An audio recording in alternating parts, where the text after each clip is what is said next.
Hello everyone, तो इस lecture में हम लोग क्विकली थ्योरी का रिवीजन कर लेंगे 5 से 10 मिनट में और उसके बाद प्रीवियस ईयर क्वेश्चंस पे जंप करेंगे। और प्रीवियस ईयर क्वेश्चन मैंने मतलब सबके सब हम लोग प्रीवियस ईयर क्वेश्चन नहीं करेंगे, सिर्फ वो क्वेश्चंस करेंगे जो क्वेश्चन सबसे ज़्यादा फ्रीक्वेंट होते हैं, मतलब वैसे कॉन्सेप्ट पे सबसे ज़्यादा क्वेश्चन पूछे जाते हैं, वैसे कॉन्सेप्ट पे जो बेस्ट क्वेश्चन रहेंगे उनको हम लोग ज़्यादा करेंगे। मतलब वैसे क्वेश्चन का परसेंटेज यहाँ पे 90% है और 10% क्वेश्चन वैसे है जो उतना ज़्यादा पूछे नहीं जाते, जो वंस इन अ वाइल पूछे जाते हैं, लेकिन वो 10% क्वेश्चन से कॉन्सेप्ट बिल्ड होने में बहुत ज़्यादा मदद मिलता है, इसलिए वो क्वेश्चन को मैंने इंक्लूड किया। ठीक है, तो मैं बोलना चाहता हूँ हर एक क्वेश्चन यहाँ पे इंपॉर्टेंट है। ये मत देखना कि कोई क्वेश्चन जो 10% क्वेश्चन में हो सकता है एक दो क्वेश्चन आपको डिफिकल्ट लगे, लेकिन वो क्वेश्चन आपको समझना पड़ेगा क्योंकि उससे कॉन्सेप्ट बहुत अच्छा क्लियर होता है और जिससे फिर आपका किसी आसान क्वेश्चन में मदद मिल सकता है। ठीक है, इसलिए किसी क्वेश्चन को स्किप नहीं करना है। दूसरी बात है कि लेक्चर को आप बिना कॉपी पेन के मत देखो।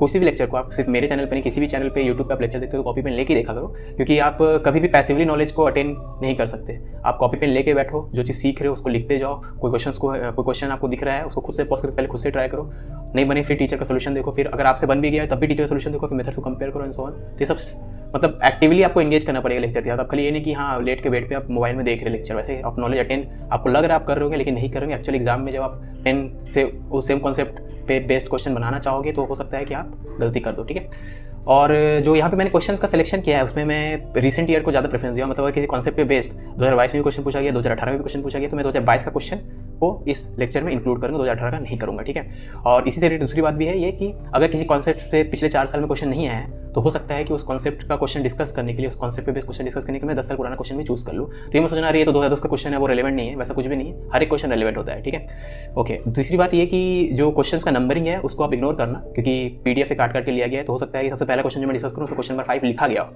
ठीक है, वो प्रिंटिंग वाला पार्ट है तो उसको इग्नोर करना। ठीक है, तो ये मैं सोचना मैंने कोई गलती की है, बस क्वेश्चन नंबर जो लिखा रहेगा प्रिंटेड फॉर्म में उसको इग्नोर करना।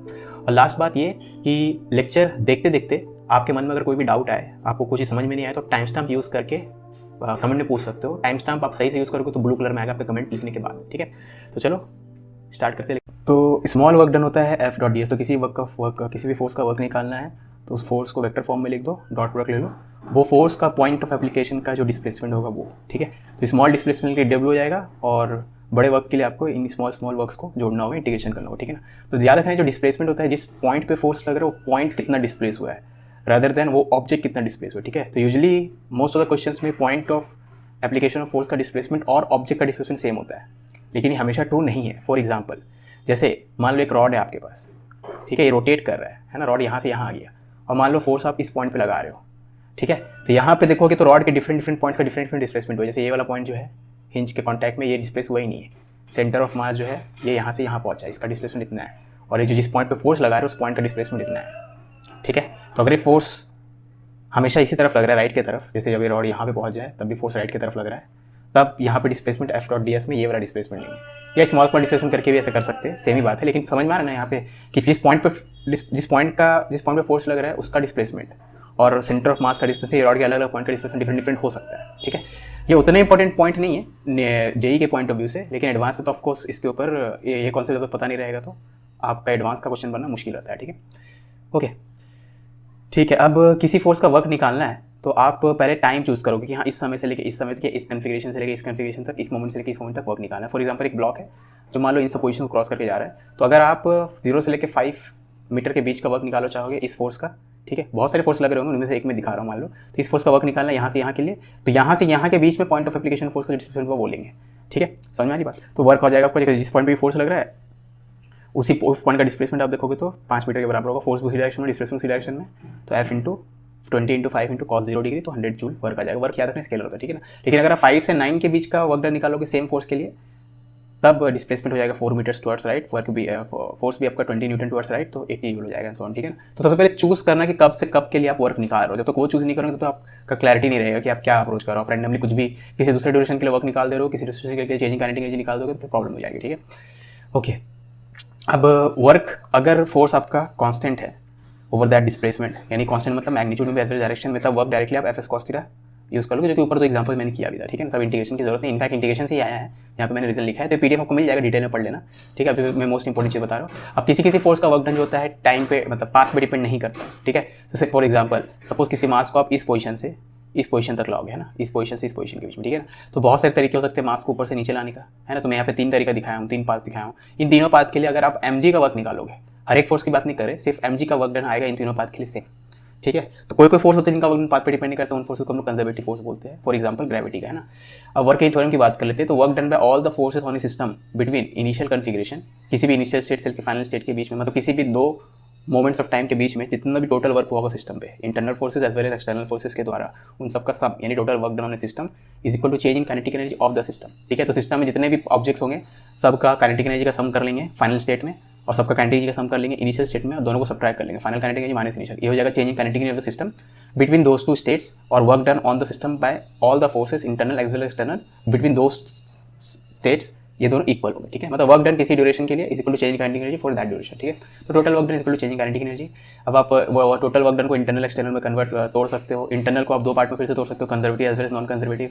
और वर्क डन में internal conservative forces by definition negative of change in potential energy के बराबर होता है। ठीक है। तो work done by external forces plus work done by internal non conservative forces equal to change in kinetic energy plus change in potential energy. Kinetic plus potential को हम लोग मैकेनिकल एनर्जी बोलते हैं, तो इन दोनों का सम हो जाएगा चेंज इन मैकेनिकल एनर्जी। ठीक है। डेल्टा को आप कॉमन ले लो एक सेंस में, के प्लस ई हो जाएगा ई। ठीक है। ओके। अगर work done by internal non conservative forces zero है एंड अगर work done by external forces zero है, अगर ये दोनों चीज़ें ट्रू होगी तब हम लोग बोलेंगे डेल्टा ई क्या हो जाएगा, जीरो। तो डेल्टा ई जीरो मतलब मैकेनिकल एनर्जी कंजर्व है। ठीक है। अब आप इतना चेक नहीं करोगे कि इंटरनल नॉन कंजर्वेटिव फोर्सेस का वर्क डन जीरो हो रहा है कि नहीं, एक्सटर्नल फोर्सेस का वर्क जीरो है कि नहीं। मोस्ट ऑफ द केसेस में 99.9% केसेस में अगर किसी सिस्टम में आप मान लो क्या बोलते हैं फ्रिक्शन या डिसिपेटिव फोर्सेस एब्सेंट है, ठीक है, या खाली उस सिस्टम के लिए कंजर्वेटिव फोर्सेस ही वर्क कर रहे हैं, तब मैकेनिकल जो सिस्टम कंजर्व रहेगा। ठीक है। खाली ऐसे याद रखो 99.9% केसेस में ट्रू रहेगा। ठीक है। अब कंजर्वेटिव फोर्सेस का एग्जांपल लेना है तो gravitational force, spring force, electrostatic force, यही सब कंजर्वेटिव फोर्सेस है। ठीक है। फ्रिक्शन वगैरह नॉर्मली सब कंजर्वेटिव फोर्सेस नहीं है। ठीक है। जैसे अब ऊपर मैंने बताया था work done by conservative forces equal to negative of change in potential जो होता है। तो अगर work done by gravitational forces आप देखोगे तो mg into initial height minus final height.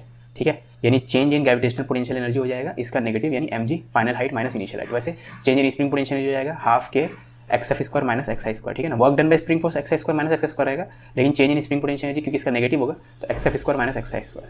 ठीक है। मतलब चेंज इन पोटेंशियल एनर्जी निकालने के लिए हमेशा final minus initial, mg final height minus initial height, और या half K xf square minus xi square. एक्सएफ मतलब फाइनल डिफॉर्मेशन, एक्सआई मतलब इनिशियल डिफॉर्मेशन। ठीक है। ओके। आपको कोई एग्जांपल देख रहे थे जहाँ पे मैकेनिकल सिस्टम का कंजर्व रहेगा, तो यहाँ पे समझ लो एक फिक्स्ड वेज है, इसके ऊपर एक स्प्रिंग लगा हुआ है, स्प्रिंग का एक एंड फिक्स है, और ये ब्लॉक जो है इस स्मूथ मतलब सरफेस मान लो स्मूथ है, इसके ऊपर ऑसिलेशंस कर रहा है। ठीक है।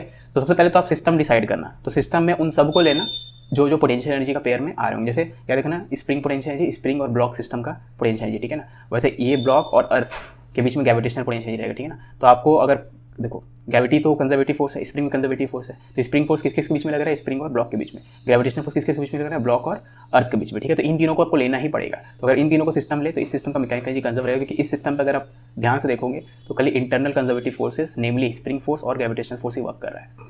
ठीक है। ओके। तो स्प्रिंग पोटेंशियल एनर्जी आप देखोगे तो ब्लॉक प्लस स्प्रिंग सिस्टम के अंदर एसोसिएटेड होगा, और gravitational potential energy block plus earth system का। तो अगर इस सिस्टम का मैकेनिकल एनर्जी आपको लिखना है तो उसमें हाफ mv स्क्वायर भी लिखेंगे काइनेटिक एनर्जी ऑफ ब्लॉक, फिर हाफ के स्क्वायर भी लिखेंगे पोटेंशियल एनर्जी स्प्रिंग वाला एसोसिएटेड, और ब्लॉक और अर्थ के बीच का पोटेंशियल एनर्जी mgh। ये तीन टर्म का सम जो होगा हमेशा कांस्टेंट आएगा। ठीक है। वैसे यहाँ पे भी एक एग्जांपल देख लेते हैं। तो यहाँ पे pulley plus m1 plus m2 plus earth, ये सिस्टम का मैकेनिकल एनर्जी कंजर्व रहेगा। अब क्यों, क्योंकि मास और अर्थ के बीच में ग्रेविटेशनल पोटेंशियल एनर्जी है, तो m1 और अर्थ को सिस्टम में लेना ही होगा, m2 और अर्थ को सिस्टम में लेना होगा, तो m1 m2 और अर्थ तो आ गया। ठीक है। अब यहाँ पे पुली भी मैं इसलिए जोड़ रहा हूँ क्योंकि पुली जो है ये रोटेट भी कर रहा है यहाँ पे, मतलब पुली का मास है। ठीक है। तो पुली रोटेट भी कर रहा है यहाँ पे, है ना। और अज्यूमिंग की स्ट्रिंग जो है इस आइडियल स्ट्रिंग है, मतलब स्ट्रिंग जो है ये आपका मासलेस भी है और इनएक्सटेंसिबल भी है, लेकिन पुली मासलेस नहीं है, तो पुली के पास काइनेटिक एनर्जी भी है। ठीक है। तो यहाँ पे इन सबको सिस्टम लेंगे तो काइनेटिक एनर्जी m1 के पास रहेगा, m2 के पास रहेगा, पुली के पास रहेगा, और m1 और अर्थ के बीच में पोटेंशियल एनर्जी का पेयर टर्म लिखेंगे, m2 और अर्थ के बीच में लिखेंगे। पुली और अर्थ के बीच में लिखने की जरूरत नहीं, क्योंकि इसका हाइट चेंज नहीं हो रहा है, तो पोटेंशियल एनर्जी वैसे भी चेंज नहीं होगा, तो जो चीज़ चेंज नहीं हो रही है उसको लिख के क्या करेंगे। ठीक है। तो मैकेनिकल एनर्जी में ये सब टर्म्स लिखोगे तो आपको फायदा होगा, है ना। ओके। अब इतना डिटेल में तो क्वेश्चन नहीं पूछते यहाँ पे, लेकिन मैं ये इसलिए बता रहा हूँ क्योंकि ये चीज़ हम लोग वहाँ पे जब रोटेशनल पढ़ेंगे तो वहाँ पे यूज़ होगा। जब रोटेशन में हम लोग मैकेनिकल एनर्जी कंजर्वेशन लेंगे तो वहाँ पुली काइनेटिक एनर्जी यूज़ करना पड़ेगा, इसलिए मैं यहाँ पे एग्जांपल दे रहा हूँ, मतलब समझ लो आगे किसी न किसी चैप्टर में काम आ ही जाएगा। ठीक है। जेईई मेन के पॉइंट ऑफ व्यू से बोल रहा हूँ, एडवांस तो पक्का काम आएगा। ठीक है। ओके। तो बेसिकली जो मैंने ऊपर इतना नहीं देखना आपको, अगर फ्रिक्शन वगैरह एब्सेंट रहेगा तो 99.9% केसेस में आपका मैकेनिकल एनर्जी कंजर्व रहेगा। ठीक है। फ्रिक्शन एब्सेंट और मान लो सिस्टम को कहीं बाहर से, मतलब कंजर्वेटिव फोर्सेस के अलावा कोई और फोर्स से एनर्जी नहीं मिल रहा है, कोई और सोर्स नहीं है, तो मैकेनिकल एनर्जी कंजर्व रहेगा, ठीक है। ओके, अब एरिया एंड कर्व अगर आप निकाल लोगे किसी पोजीशन से किसी पोजीशन के बीच में, तो उससे भी वर्क डन आपको मिल जाएगा, simply because work done F D x का इंटीग्रेशन है, मतलब एरिया अंडर द कर्व, ठीक है। अब जिस पोजीशन से जिस पोजीशन के बीच में आप वर्क डन निकालोगे, उस पोजीशन से उस पोजीशन के मतलब जिस पोजीशन के बीच का आप एरिया निकालोगे, उस पोजीशन से उस पोजीशन के बीच का वर्क डन मिलेगा आपको। दूसरी बात याद रखना है कि ऊपर वाला एरिया पॉजिटिव होगा, नीचे वाला एरिया नेगेटिव होगा, ठीक है। ओके, फिर से मैं पॉइंट को बार बार बता रहा हूँ कि डीएस जो है point of application of force का डिस्प्लेसमेंट है। ऑब्जेक्ट का डिस्प्लेसमेंट के बराबर है कि नहीं ये चीज़ वो जरूरी नहीं है। डेफिनेशन में तो डीएस मतलब पॉइंट ऑफ एप्लीकेशन, जिस पॉइंट पे फोर्स लग रहा है वो पॉइंट कितना डिस्प्लेस हुआ है, ऑब्जेक्ट नहीं, वो पॉइंट, ठीक है। अब आपको इसको डिफरेंशिएट करेंगे तो इतना आ जाएगा, तो F dot D S by D T, और D S by D T मतलब point of application of force का वेलोसिटी, तो इसको बोलते हैं पावर। तो पावर ऑफ फोर्स एफ हो जाएगा एफ डॉट बी, मतलब जिस पॉइंट पे फोर्स लग रहा है वो पॉइंट का वेलोसिटी का डॉट प्रोडक्ट ले लो, उसी फोर्स के हाथ, तो वह हो जाएगा उस फोर्स का पावर, ठीक है। डिफरेंट फोर्स का डिफरेंट पावर आ सकता है, ठीक है। अब जो कंजर्वेटिव फोर्स होता है वो पोटेंशियल एनर्जी का डेरिवेटिव, मतलब स्पेस कोऑर्डिनेट्स के रिस्पेक्ट में, एक्स वाई जेड के रिस्पेक्ट में कैसे रिलेटेड होता है कंजर्वेटिव फोर्स यू के साथ, वो यहाँ पे दिखाया गया, ठीक है ना। तो कंजर्वेटिव फोर्स का एक्स कॉम्पोनेंट निकालना है तो minus del u by del x का तो पार्शियल डेरिवेटिव, वैसे वाई कॉम्पोनेंट निकालना है तो minus del u by del y, और जेड कॉम्पोनेंट निकालना है तो minus del u by del z, ठीक है ना। यू मतलब potential corresponding to this conservative force, तो जिस कंजर्वेटिव फोर्स का वैल्यू आपको निकालना, एक्सप्रेशन निकालना है, उस कंजर्वेटिव फोर्स के साथ एसोसिएटेड जो पोटेंशियल एनर्जी है उसको यहाँ पे यूज करना है। तो यहाँ पे एफ अगर ग्रेविटेशनल पोटेंशियल एनर्जी है, ग्रेविटेशनल पोटेंशियल मतलब ग्रेविटेशनल फोर्स है मान लो एफ, तो यू क्या होगा ग्रेविटेशनल पोटेंशियल एनर्जी, ठीक है। ये नहीं कि यू में आप इलेक्ट्रोस्टैटिक पोटेंशियल ले ले और एफ आप ग्रेविटेशनल फोर्स को निकालना चाहोगे, नहीं। यहाँ पे अगर ग्रेविटेशनल पोटेंशियल हो तो यहाँ पे ग्रेविटेशनल फोर्स ही मिलेगा आपको। यहाँ पे अगर इलेक्ट्रोस्टैटिक पोटेंशियल लोगे तो इलेक्ट्रोस्टैटिक फोर्स मिलेगा एंड सो ऑन, ठीक है। ओके, और लास्टली आपका चेंज इन पोटेंशियल जी negative of work done by internal conservative, ये तो ऊपर ही बताया था मैं, ठीक है। तो इतना थ्योरी सफिशिएंट है। अगर आपको लग रहा है कि कुछ मिस हो गया है तो टेंशन मत लो, क्वेश्चन करते वक्त हम लोग अगर कोई चीज़ मिस हो गया हो तो पता चल जाएगा क्वेश्चन करते वक्त, क्वेश्चन पे जंप करते हैं, ठीक है। एक बार मैं चेक कर लेता हूँ रिकॉर्डिंग सही से चल रही है कि नहीं, अदरवाइज पूरा मेहनत बर्बाद हो जाएगा। सबसे पहली बात, जिस क्वेश्चन में क्वेश्चन नंबर नहीं लिखा गया है वो सब क्वेश्चन 2022 के हैं, और क्वेश्चन नंबर को इग्नोर करना मत, सॉरी जिस क्वेश्चन में ईयर नहीं लिखा गया सब इग्नोर, उस ईयर को 2022 अज्यूम कर लेना, और एक क्वेश्चन नंबर को इग्नोर करना। पीडीएफ से काटा हूँ तो आ गया, ठीक है। हाँ ये सही है।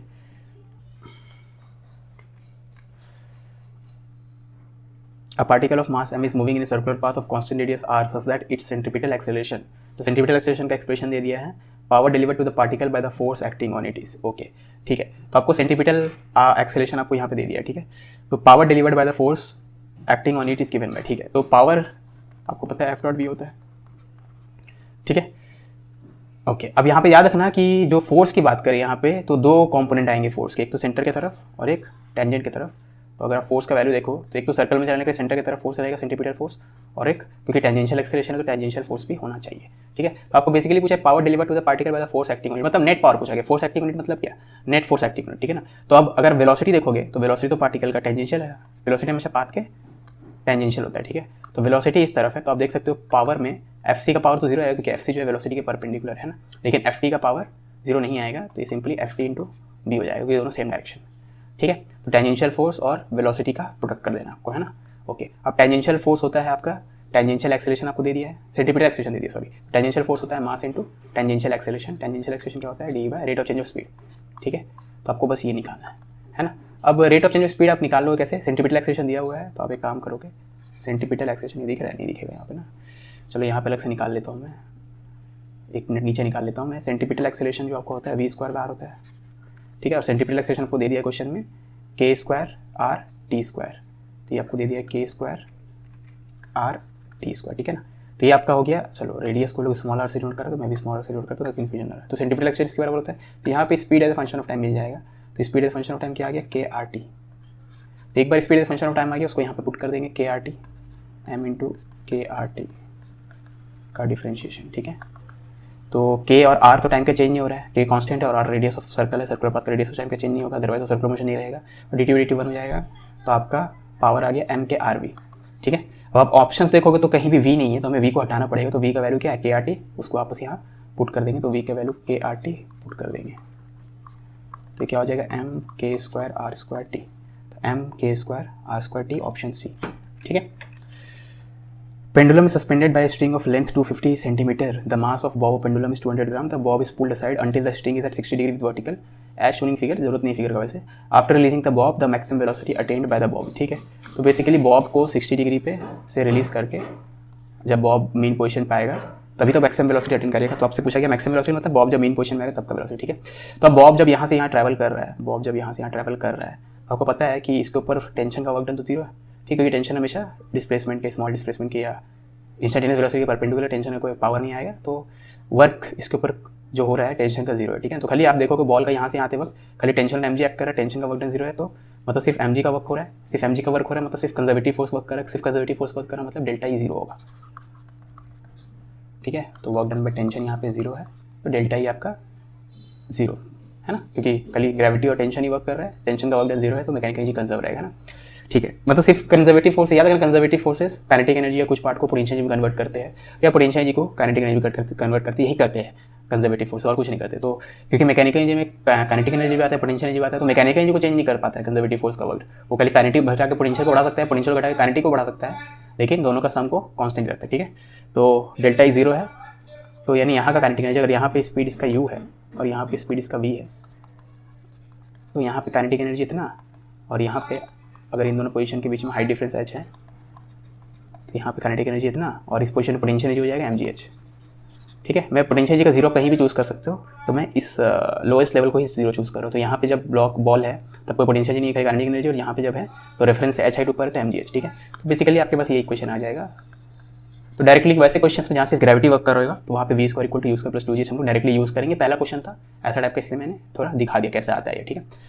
ओके, तो यही v, अब u भी जीरो है, यहाँ पे रेस्ट पे छोड़े थे ना, तो u क्या है जीरो, क्योंकि रिलीज फ्रॉम रेस्ट था, तो 2g इंटू हाइट करना है, ठीक है। अब हाइट हो जाएगा आपका, ये l है, ये थीटा है, तो l 1 माइनस कॉस थीटा, ठीक है, क्योंकि ये हाइट हो जाएगा टोटल लेंथ l, और ये हो जाएगा l कॉस थीटा, तो l minus l cos theta करेंगे तो h मिल जाएगा, ठीक है।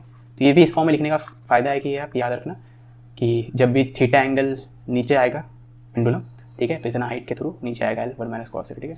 तो 2gl 1 minus cos 60 b square की वैल्यू, तो 2g को 10 लेने बोला गया, लेंथ है 0.25 और 1 माइनस कॉस 60 मतलब हाफ, ठीक है। तो 2.5 आ रहा है, तो v का वैल्यू, एक प्रॉब्लम हो गया 2gl after reaching maximum velocity attained, ठीक है। तो यहाँ पे एक प्रॉब्लम है कि स्क्वायर रूट ऑफ 2.5 आ रहा ना, 2 कट गया, हाँ इस काश ये 250 सेंटीमीटर है, ओके ओके, तब चलो तब अच्छी बात है, 250 सेंटीमीटर 2.5 है, मतलब वही अच्छा नंबर नहीं आ रहा था इसलिए मेरे को डाउट हुआ, लेकिन मैंने कैलकुलेशन किया था, तो 250 सेंटीमीटर मतलब 2.5 है ना, ठीक है। तो 2 से 2 कट गया, 25 हो गया बेसिकली, तो v का वैल्यू आपका √25 मतलब 5 मीटर पर सेकेंड, ठीक है। तो आंसर यहाँ पे 5 मीटर पर सेकेंड हो जाएगा, है ना। In the given figure the block of mass m is stopped from point A, the expression for kinetic energy of block when it reaches point B, तो जब ब्लॉक A पॉइंट B पहुंचेगा तब यहाँ पे काइनेटिक एनर्जी क्या रहेगा, तो फिर से खाली ग्रेविटी वर्क कर रहा है, तो डेल्टा ई जीरो, तो यहाँ का potential energy plus kinetic energy should be equal to यहाँ का potential energy plus kinetic energy. अगर इसी को मैं रेफरेंस ले लूँ, इसी को रेफरेंस ले लूँ, ठीक है, तो यहाँ पे कोई पोटेंशियल एनर्जी नहीं रहेगा, खाली काइनेटिक एनर्जी रहेगा। तो ब्लॉक जब यहाँ पे पहुँचेगा तो यहाँ पे स्पीड इसका जीरो है, तो initial kinetic energy plus initial potential energy, अब ये वाई नॉट दिया हुआ है is equal to final kinetic energy, यहाँ पे kinetic energy half M we square, expression को काइनेटिक एनर्जी पूछा है ना, तो final kinetic energy plus final potential energy, ठीक है। समझ में आई बात, अगर आपको नहीं समझ में आया तो K I plus U I is equal to K F plus U F, ठीक है, ओके। याद रखना कहीं भी आप जीरो ऑफ पोटेंशियल चूज कर सकते हो अगर क्वेश्चन में मेंशन नहीं है तो, ठीक है ना। या आपको अगर समझ लग रहा तो delta decreasing kinetic energy, sorry decreasing potential energy, क्योंकि यहाँ पे हाइट कम हो रहा है, is equal to increasing kinetic energy, वैसे भी कर सकते हैं। तो final kinetic energy basically is equal to decreasing gravitational potential के बराबर है, तो एम जी वाई नॉट हो जाएगा बस, ठीक है। Body of mass 8 kg, another body of mass 2 kg are moving with equal kinetic energy, ratio of momentum, ठीक है। तो मोमेंटम काइनेटिक एनर्जी होता है p स्क्वायर बाय 2m होता है ना। अब दोनों का काइनेटिक एनर्जी सेम है, ठीक है, तो काइनेटिक एनर्जी सेम है, तो आपसे मोमेंटम का रेशियो पूछा है, तो क्योंकि k सेम है दोनों केस में, तो इतना कारण है k same in both cases, k same है तो p स्क्वायर मोमेंटम का p मतलब मोमेंटम का स्क्वायर जो होगा मास के प्रोपोर्शनल है, ठीक है। तो m1 और m2 का रेशियो का स्क्वायर रूट यानी 2, ठीक है। Potential energy as a function of r दिया हुआ है, ठीक है। अब यहाँ पे कहानी लिखा गया इंटरएटॉमिक डिस्टेंस वगैरह। अब जब भी पोटेंशियल एनर्जी की बात करते हैं हम लोग, तो याद रखना पोटेंशियल एनर्जी किसी सिस्टम का होता है, सिस्टम में एटलीस्ट 2 पार्टिकल तो होने चाहिए ना, इंटरैक्ट तो करने चाहिए कंजर्वेटिव फोर्स से। तो यहाँ पे 2 एटम्स के बीच का जो कंजर्वेटिव फोर्स है उसके करस्पॉन्डिंग जो पोटेंशियल वो दिया गया, भले डिटेल डरने की जरूरत नहीं, वैसे बता रहा हूँ कि इससे डरना नहीं है, ठीक है। तो बेसिकली आपको पोटेंशियल का एक्सप्रेशन दे दिया, आप देख सकते हो पोटेंशियल बस r पे डिपेंड करेगा, ये और भी तो कांस्टेंट है, r को वैरी करने पे पोटेंशियल वैरी होगा। तो इक्विलिब्रियम डिस्टेंस पूछा है, इक्विलिब्रियम मतलब होता है नेट फोर्स जीरो, इक्विलिब्रियम मतलब फोर्स जीरो, ठीक है। अब फोर्स का एक्सप्रेशन क्या होता है minus d u by d r, तो इसको जीरो, तो इसको डिफरेंशिएट करो विद रिस्पेक्ट टू आर, क्योंकि आर पे डिपेंडेंट है, तो आर के रिस्पेक्ट में इसको डिफरेंशिएट करें अगर, ठीक है, तो -10 इंटू ए इंटू आर की पावर -11, ठीक है, और -b इंटू -5 इक्वल टू 0। इसको डिफ्रेंशिएट कर दे विद रिस्पेक्ट और इसको भी डिफ्रेंशिएट कर सकते और, ठीक है। तो ये बेसिकली आ जाएगा आपका 10a माइनस प्लस, हाँ ठीक है, 10a r की power -11 is equal to 5b r की पावर -6, ठीक है। तो r की power 11 - 6 5 is equal to 10a/5b, ठीक है। तो r हो जाएगा 2a/b का पावर 1/5, 2a/b, ठीक है। Arrange the following 4 graphs in descending order of total work done, okay, ठीक है। तो 4 ग्राफ हमें दिया गया है, तो सबसे ज़्यादा वर्क किस में हुआ है, सबसे कम वर्क किस में, वो सब पता करना है, ठीक है, ओके। अब यहाँ पे आप देखोगे तो ये नेगेटिव एरिया आएगा और यहाँ पे कुछ पॉजिटिव एरिया आएगा, ठीक है। यहाँ पे और फिगर देख के हमें गेस मारना है, तो नेगेटिव एरिया ज़्यादा लग रहा है, पॉजिटिव एरिया कम लग रहा है, तो यहाँ पे तो मैं बोलूँगा वर्क डन W1 है तो W1 नेगेटिव है, ठीक है। टोटल वर्क डन यहाँ से यहाँ तक का टोटल एरिया देखें तो नेगेटिव एरिया ज़्यादा है, मान लो नेगेटिव एरिया -6 है, पॉजिटिव एरिया +5 है, तो टोटल वर्क -6 + 5 यानी -1 होगा, नेगेटिव है, ठीक है। यहाँ पे ये पार्ट और ये पार्ट इक्वल एरिया का मुझे दिख रहा है, हो सकता है मैं गलत देख रहा हूँ लेकिन मुझे वही तो दिख रहा है, तो ये दोनों का वर्क डन कैंसिल हो जाएगा, सिर्फ इसका वर्क डन आएगा W2 पॉजिटिव है, ठीक है, क्योंकि ये पॉजिटिव एरिया बच जाएगा, ये दोनों तो एक दूसरे को कैंसिल आउट कर देगा, ठीक है। यहाँ पे उससे भी ज़्यादा है क्योंकि ये जितना था उसके अलावा और पॉजिटिव है, तो W3 ग्रेटर देन W2 है, ठीक है। और यहाँ पे अजूमिंग की ये जितना पॉजिटिव है इतना नेगेटिव है तो 0 हो गया। ये आपका जो सेकंड केस में था वर्क डन W2 है ना, देखो सेकंड केस में याद रखना ये और ये कैंसिल हो जा रहा था, सिर्फ ये वाला एरिया ही वर्क डन था और ये वाला एरिया ही यहाँ पे भी है, यहाँ तक एटलीस्ट, क्योंकि ये और ये कैंसिल करे दूसरे को, तो इतना एरिया है लेकिन नेगेटिव में से कुछ चला गया, उससे छोटा पार्ट चला गया, तो नेगेटिव में ही अभी भी एरिया रिमेनिंग रहेगा, तो ये W4 भी नेगेटिव ही है, ठीक है। तो खाली नेगेटिव पॉजिटिव की बात करें तो W3 सबसे बड़ा है, W2 उसके बाद फिर W1 और W4।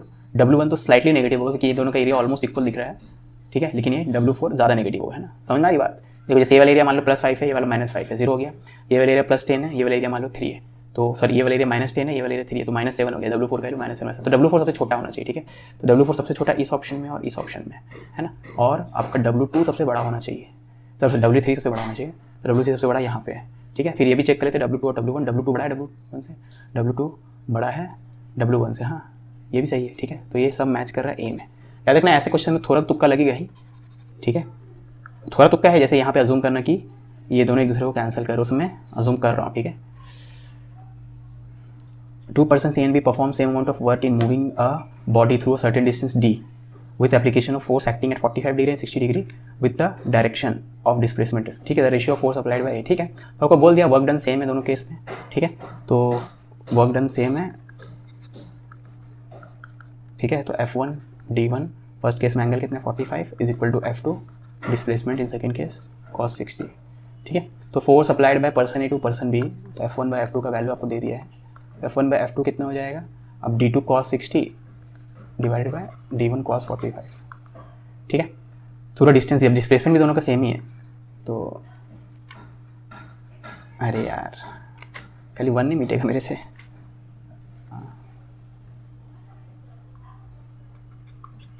क्या यार मिट क्यों नहीं रहे, फ्रस्ट्रेट कर देता है ये सॉफ्टवेयर कभी कभी। D/√2, ठीक है, तो D कट जाएगा, है ना, तो मैं D को लिखी क्यों रहा हूँ, ओके, D कट जाएगा, simply F1/F2 cos 60 by cos 45, ठीक है, तो है 1/√2 बचेगा, तो F1/2 1/√2 यानी क्वेश्चन के हिसाब से 1/√x होना चाहिए, तो x का वैल्यू 2 हो गया, ठीक है। A uniform chain of length 3 meter and mass 3 kg overhangs a smooth table with 2 meter laying on the table, ठीक है। If K is kinetic energy of the chain in joules as it completely slips off the table, then value of K is, ठीक है। तो table मतलब आपका chain जो है 3 metre लंबा है, उसका 2 मीटर पार्ट टेबल के ऊपर है, तो 2 मीटर पार्ट टेबल के ऊपर है यानी 1 मीटर पार्ट यहाँ पे है, ठीक है, ये 2 मीटर है, ये 1 मीटर है ना। जब पूरा का पूरा चेन स्लिप हो चुका होगा टेबल से, तो जब पूरा का पूरा चेन स्लिप हो चुका होगा टेबल से तो कुछ ऐसा दिख रहा होगा चेन, है ना, तो ये इनिशियल स्टेट है, ये फाइनल स्टेट है, ठीक है। जब पूरा का पूरा चेन टेबल से स्लिप हो जाएगा तो जो चेन का दूसरा एंड होगा ये टेबल के जस्ट यहाँ पे होगा उस समय, ठीक है। तो यहाँ से यहाँ के बीच में आपको बोला कि काइनेटिक एनर्जी इसका कितना होगा, तो यहाँ पे इसका कितना काइनेटिक एनर्जी है ना, तो यहाँ पे फिर से हम लोग करेंगे, क्योंकि अगर आप चेन को सिस्टम लो तो चेन के ऊपर 3 फोर्स एक्ट कर रहा है, ठीक है, नॉर्मल, फ्रिक्शन सॉरी एब्सेंट है, नॉर्मल और mg, ठीक है। लेकिन वर्क डन में नॉर्मल क्या है 0 है, वर्क डन में mg इज नॉट 0, जो भी है खाली mg वर्क कर रहा है, बेसिकली डेल्टा ई क्या होगा, मैकेनिकल एनर्जी कंजर्वेशन फिर से हम लोग कर सकते हैं, ठीक है। मैकेनिकल एनर्जी कंजर्वेशन यहाँ पे फिर से करेंगे हम लोग, है ना। ओके अगर आप चेन को दो पार्ट में एनालाइज करो, जो टेबल के ऊपर वाला पार्ट है उसको आप वाइट बोल दो, ठीक है। तो ये टेबल के ऊपर वाला पार्ट था जो कि यहाँ पे हैंग कर रहा है ऐसे यहाँ से यहाँ तक, है ना। और जो पहले से नीचे था उसको मैं नॉर्मल कलर में ही रख रहा हूँ, ठीक है ना। तो खाली टेबल के ऊपर वाला पार्ट को टैग कर दिया हमें व्हाइट कलर से, ताकि वो दिखे हमें कहाँ पहुँचा है एक सेंस में, ठीक है ना। तो इसका जो टेबल के ऊपर वाला पार्ट था चेन का इनिशियली, उसका अगर सेंटर ऑफ मास को देखे आप, ठीक है, वो सेंटर ऑफ मास कितना हाइट नीचे आ गया। अब याद रखें 2 मीटर लंबा है ना। तो ये आप देख सकते हो 1 मीटर नीचे आ चुका है, सेंटर ऑफ मास इसका 1 मीटर नीचे आ चुका है, ये दिख रहा है ना, ठीक है। बस इतना अगर दिख गया तो क्वेश्चन बन जाएगा। तो मैकेनिकल जी कंजर्वेशन करेंगे हम लोग, ठीक है ना। अब ये वाला जो पार्ट है इसका सेंटर ऑफ मास को अगर आप देखो तो इसका सेंटर ऑफ मास यहाँ था, अभी यहाँ पे है ना। तो इसका सेंटर ऑफ मास कितना नीचे आया है तो वो जानना है। तो याद रखना ये आपका टोटल 2 मीटर है, ये 0.5 होगा, ये भी 0.5 होगा, है ना, ठीक है। तो आप अगर इसको देखोगे तो ये पहले टेबल के टॉप से 0.5 मीटर नीचे था, अब ये 2 मीटर प्लस 0.5, तो ये यहाँ से यहाँ के बीच में अब 2.5, बेसिकली चेन टोटल 3 मीटर लंबा है और ये 0.5 का, तो 2.5, ठीक है। तो यहाँ पे हम लोग मैकेनिकल कंजर्वेशन करेंगे, है ना। तो डेल्टा यू प्लस डेल्टा के इक्वल टू 0। तो changing kinetic energy, initial kinetic energy कितना है, इनिशियल काइनेटिक एनर्जी 0 है, ठीक है। फाइनल काइनेटिक एनर्जी के मान लेते हैं, तो डेल्टा के तो आपका फाइनल माइनस इनिशियल देते हैं, चेंजिंग पोटेंशियल एनर्जी, ठीक है। अब पोटेंशियल की बात करते हैं, इनिशियल पोटेंशियल एनर्जी को, और अभी के मतलब यहाँ पे हम लोग क्या किए, चेन को 2 पार्ट में कंसिडर करें, व्हाइट वाला पार्ट और क्या बोलते हैं इसको, पर्पल बोलते हैं शायद, है ना। तो व्हाइट वाला पार्ट का पोटेंशियल एनर्जी, अगर व्हाइट वाले पार्ट का सेंटर ऑफ मास को देखोगे आप, तो व्हाइट वाले पार्ट का सेंटर ऑफ मास 1 मीटर नीचे गया है, ठीक है ना। तो इसमें 2 टर्म लिखने वाले हैं हम लोग। व्हाइट वाले पार्ट का मास कितना होगा, 2 kg होगा, ठीक है ना। तो mgh, ये कितना हाइट नीचे गया है, मतलब कितना डिस्प्लेस हुआ है इसका centre of mass vertically, -1 metre, है ना, क्योंकि ये 1 मीटर नीचे गया है ना। और ये पर्पल वाले पार्ट का सेंटर ऑफ मास की बात करें तो पर्पल वाले पार्ट का सेंटर ऑफ मास पहले टेबल टॉप से 0.5 मीटर नीचे था, अब 2.5 मीटर नीचे, मतलब ये कितना नीचे गया है, बेसिकली 2 मीटर नीचे गया है ना। आप ऐसे ही सोच सकते हो ना, basically 2 metre extra length of chain table से हैंग कर रहा है बाद वाले सिचुएशन में, तो बेसिकली 2 मीटर नीचे गया होगा, ठीक है। तो m, अब 1 मीटर पार्ट वाले पार्ट का मास तो 1 kg होगा ना, तो m g कितना हाइट नीचे गया है, 2 मीटर, ठीक है, plus k is equal to 0, है ना।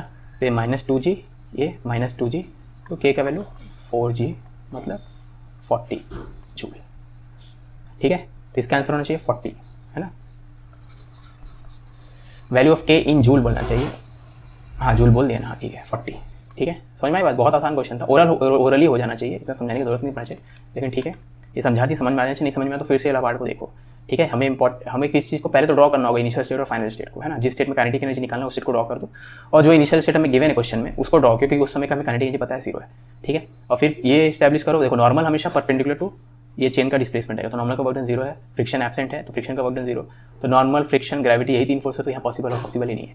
तो नॉर्मल का वर्क डन 0 है, फ्रिक्शन एब्सेंट है तो उसका वर्क डन 0, तो खाली ग्रेविटी का वर्क डन है, ग्रेविटी कंजर्वेटिव फोर्स है, यानी मैकेनिकल एनर्जी कंजर्व होगा यहाँ पे, ठीक है। और फिर मैकेनिकल एनर्जी कंजर्वेशन लिख दो, है ना। ग्रेविटेशनल पोटेंशियल एनर्जी होता है उसका चेंज सीधा mg इंटू हाइट, अगर हाइट नीचे गया है, सेंटर ऑफ मास नीचे गया है तो नेगेटिव में हाइट ले लेना, वो ऊपर गया होगा तो पॉजिटिव में लेना, ठीक है। यहाँ पे दोनों व्हाइट वाले पार्ट का भी सेंटर ऑफ मास अर्थ की तरफ गया और ये पर्पल वाले पार्ट का भी अर्थ के तरफ गया, क्लोजर गया, तो दोनों में हाइट का चेंज नेगेटिव होगा, ठीक है।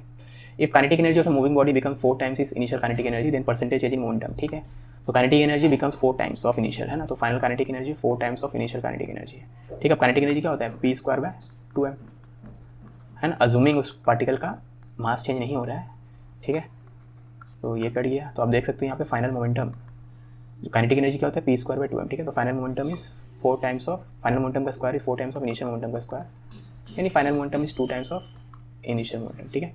तो मोमेंटम डबल हो गया, तो परसेंटेज चेंज मोमेंटम, अगर कुछ चीज़ डबल हो गई है तो 100% इंक्रीज हुआ है, तो परसेंटेज चेंज अगर आप निकालोगे तो final minus initial divided by initial into 100, ठीक है। तो फाइनल वैल्यू है 2pi, इनिशियल वैल्यू pi, तो 2pi minus pi, pi by pi 100, तो 100% आएगा, तो इंक्रीज इन मोमेंटम हो जाएगा 100%, ठीक है। A portal lifts a heavy suitcase of mass 80 kg and at the destination lowers it by a distance of 80 cm with a constant velocity. Calculate the work done by the porter in leaving, ठीक है। तो सिर्फ lowering वाले part में work done bye porter पूछा, ठीक है। तो अब लोअरिंग वाले पार्ट में जो ब्लॉक है उसको लोअर कर रहा है, वो जो भी सूटकेस है उसको लोअर कर रहा है 80 सेंटीमीटर, है ना। और इस दौरान इसका वेलोसिटी कांस्टेंट है, तो वेलोसिटी कांस्टेंट है तो डेल्टा के 0 है, डेल्टा के 0 है मतलब चेंज काइनेटिक एनर्जी ऑफ कोई चीज़ 0 है, मतलब टोटल वर्क डन 0 है, ठीक है। अब टोटल वर्क डन में इंटरनल फोर्सेस का ही वर्क डन आता है, लेकिन इस ब्लॉक के अंदर क्योंकि ब्लॉक रिजिड है तो इंटरनल फोर्सेस का वर्क डन हमेशा 0 रहेगा। ये पॉइंट कभी बोला नहीं आता लेकिन सही पॉइंट है, ठीक है। अब बेसिकली सिस्टम में अगर पार्टिकल्स के बीच में सेपरेशन चेंज हो रहा होगा तो वैसे सिस्टम में जिसका मतलब बेसिकली मैं बोलना चाहूँगा जो नॉन रिजिड है उसमें इंटरनल वर्क डन आएगा, लेकिन रिजिड सिस्टम में कभी इंटरनल वर्क डन नहीं आएगा। तो ब्लॉक के ऊपर खाली एक्सटर्नल फोर्स का वर्क डन आएगा। ब्लॉक पे 2 ही फोर्स एक्ट कर रहे हैं, वो वर्क डन बाय पोर्टल जो भी कूली है plus work done by gravity. तो total work done by porter हो जाएगा negative work done by gravity, ठीक है। तो work done by porter will be equal to negative work done by gravity, और ग्रेविटी तो नीचे एक्ट करता है और डिस्प्लेसमेंट भी नीचे है तो वर्क डन बाय ग्रेविटी तो पॉजिटिव होगा प्लस mgh, ठीक है। तो work done by gravity plus mgh है, लेकिन पहले से माइनस में इसलिए माइनस mgh। अब मास है 80 तो 80 g बोल दिया इतना लेना, और h कितना है 0.8, ठीक है। तो इसको मैं कैलकुलेटर से कैलकुलेट कर लेता हूँ। 80 इंटू 9.8 इंटू 0.8 627.2 627.2। अब यहाँ पे समझना है ग्रेविटी पॉजिटिव वर्क किया है लेकिन पोर्टर नेगेटिव वर्क किया है, तभी जाके टोटल वर्क डन 0 आया, ठीक है। तो वर्क डन में पोर्टर पूछा था आपसे, है ना। Given below is a plot of potential energy for a system. तो यहाँ पे potential energy as a function of position हमें दिया गया ग्राफ में, है ना। ओके, तो इसको मैं ऊपर लिख लेता हूँ क्योंकि ऑप्शन तो हम लोग आपको कम भी दिखेगा तो प्रॉब्लम नहीं है, क्वेश्चन पूरा दिखना चाहिए ना, at least relevant part. In which a particle is in one dimensional motion while conservative force FX acts on it, ठीक है। ओके, तो बेसिकली इस क्वेश्चन में आपको बोल दिया गया है कि पार्टिकल के ऊपर बस एक ही फोर्स एक्ट कर रहा है जो कि कंजर्वेटिव है, और उसके साथ एसोसिएटेड उस कंजर्वेटिव फोर्स से एसोसिएटेड जो पोटेंशियल एनर्जी है वो as a function of position का ग्राफ हमें दे दिया गया यहाँ पे, ठीक है। Okay, suppose mechanical energy is 8 joule, तो इनकरेक्ट स्टेटमेंट कौन सा होगा, ठीक है। तो मैकेनिकल एनर्जी आपको दे दी है, मैकेनिकल एनर्जी वैल्यू कितनी है 8 जूल, ठीक है। ओके, अब इनकरेक्ट स्टेटमेंट आप देखोगे तो x ग्रेटर देन x4, ये 4 स्टेटमेंट दिया गया, अगर आपको नहीं दिख रहा तो देखो। x ग्रेटर देन x4 के लिए kinetic energy is constant throughout the region. तो x ग्रेटर देन x4 वाला रीजन देखिए अगर, तो x4 से बड़े वाले x के लिए अगर देख लो, काइनेटिक एनर्जी कांस्टेंट मतलब क्या, काइनेटिक एनर्जी कांस्टेंट मतलब डेल्टा के 0। अब डेल्टा के 0 है, अब याद रखना इस क्वेश्चन में डेल्टा ई तो 0 होगा ही, ठीक है। तो delta K is equal to negative of delta U, यहाँ पे इस क्वेश्चन में यही रखना है हमें, ठीक है। अब अगर आप x ग्रेटर देन x4 वाला रीजन देखो, x4 के बाद वाला पार्ट देखो तो कांस्टेंट है, तो u कांस्टेंट है तो डेल्टा यू 0 है। तो इस पोजीशन के लिए ऑलरेडी आपको पता है कि इस पोजीशन के लिए डेल्टा यू 0 है, तो अगर डेल्टा यू 0 है तो डेल्टा के भी 0 होगा, देयरफॉर 1 इज करेक्ट। समझ में आया। अगर आपको काइनेटिक एनर्जी कांस्टेंट रखना है तो पोटेंशियल एनर्जी कांस्टेंट रखना पड़ेगा, क्योंकि काइनेटिक प्लस पोटेंशियल कांस्टेंट रखना है हमें 8, ठीक है। एनीवेज फर्स्ट ऑप्शन जो है मतलब फर्स्ट स्टेटमेंट सही है, ठीक है। बाकी स्टेटमेंट चेक कर लेते हैं। x लेस देन x1 के लिए kinetic energy smallest and the particle is moving at slowest speed, ठीक है। x लेस देन x1 वाला पोजीशन देखें तो x1 से कम वाले पोजीशंस में आप देखोगे तो ग्राफ ये है, ठीक है। ये वाला पार्ट है ग्राफ का, है ना, ऐसे करके ग्राफ जा रहा है ना, ठीक है। ये वाला पोर्शन है ग्राफ का, है ना। तो अगर ये वाला पोर्शन है ग्राफ का तो काइनेटिक एनर्जी स्मॉलेस्ट, तो पोटेंशियल एनर्जी आपका 8 जूल है, यहाँ पे देख सकते हो इस पोर्शन के लिए पोटेंशियल एनर्जी 8 जूल है, और काइनेटिक प्लस पोटेंशियल क्या है, काइनेटिक प्लस पोटेंशियल ई के बराबर होना चाहिए, और ई तो 8 जूल है, ठीक है। अब पोटेंशियल खुद अगर 8 है अकॉर्डिंग टू द ग्राफ इस पोर्शन में, x लेस देन x1 के लिए पोटेंशियल 8 है तो काइनेटिक क्या हो जाएगा 0 हो जाएगा, तो मिनिमम वैल्यू तो काइनेटिक 0 ही हो सकता है ना। तो ये स्टेटमेंट भी ट्रू है, ठीक है। तो हम लोग को फॉल्स बताना था कि इनकरेक्ट बताना था, ओके। तो ये स्टेटमेंट भी ट्रू है क्योंकि 2 करेक्ट आ गई, नहीं इससे मुझे डाउट है। थर्ड में x इक्वल टू x2 में काइनेटिक एनर्जी ग्रेटेस्ट है, पार्टिकल मुझे सब। अब देखो सिंपल बात है, काइनेटिक प्लस पोटेंशियल अगर कांस्टेंट है तो काइनेटिक एनर्जी ग्रेटेस्ट कब होगा जब पोटेंशियल मिनिमम होगा, ठीक है।